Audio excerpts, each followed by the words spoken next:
Hello everyone, welcome to another Mesh Weekly Technicals. Looking at ETH now.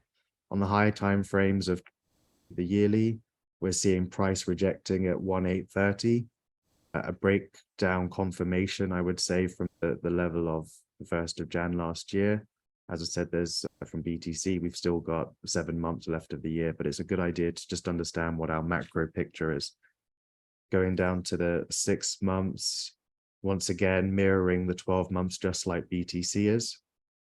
It's interesting to note that there's much stronger supports and resistances formed with ETH, and it's forming ranges on the higher time frames as opposed to the lower time frames. On the 3 months, we have the beginnings of another sort of rising wedge here, I would say.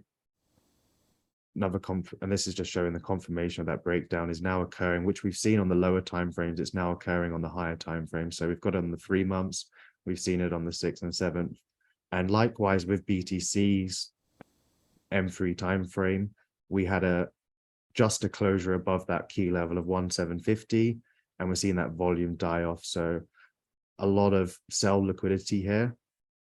I would say that this closure above this level, though it is a very strong support, being a monthly time frame support, I would say that there's not much volume at this level. We've just retested, and whilst it does look like we've got a confirmation above for the breakout above this level, due to the lack of volume, it's just we should be a bit careful. There is chances that we do break this level, and I think with any strong fundamentals that come in play, whether it be CPI, Fed interest rates, debt ceiling, that's really what's going to decide market direction. So if we do close above this level, let me just go to the monthly, as we've got monthly close this next week. A closure above this level, we're ranging here on the monthly between just over 2K, 2,100 and 1,750 on the monthly. So price action will hover between that on the monthly time frame. And we have the beginnings, very early beginnings of bearish structure form, just because we've managed to break this resistance level, making this all look like a fake out.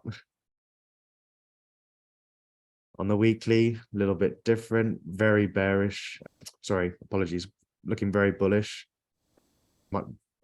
and mirroring BTC. So all time frames are mirroring BTC. The only difference with ETH being a newer coin is that all of these are much higher time frame supports and resistances. Strong to the daily, and we can see this range playing out, and it's a huge range on the higher time frames, but on the daily we're looking to trade a direction of about 1,865 and that key level of 1,750. Ranges are dangerous to play, so just be careful.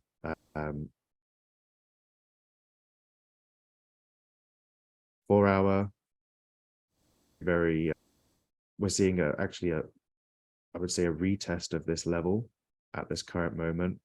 Possible falling wedge being formed here.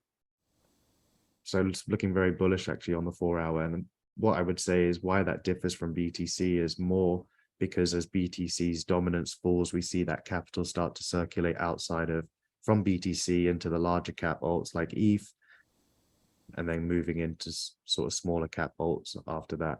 And that's when you start to get these sort of smaller altcoin rallies that follow on. And that is ETH for the week. Trading in range, just be careful. We are waiting for just major fundamentals to play. June the 5th is a day that the debt ceiling issue needs to be resolved.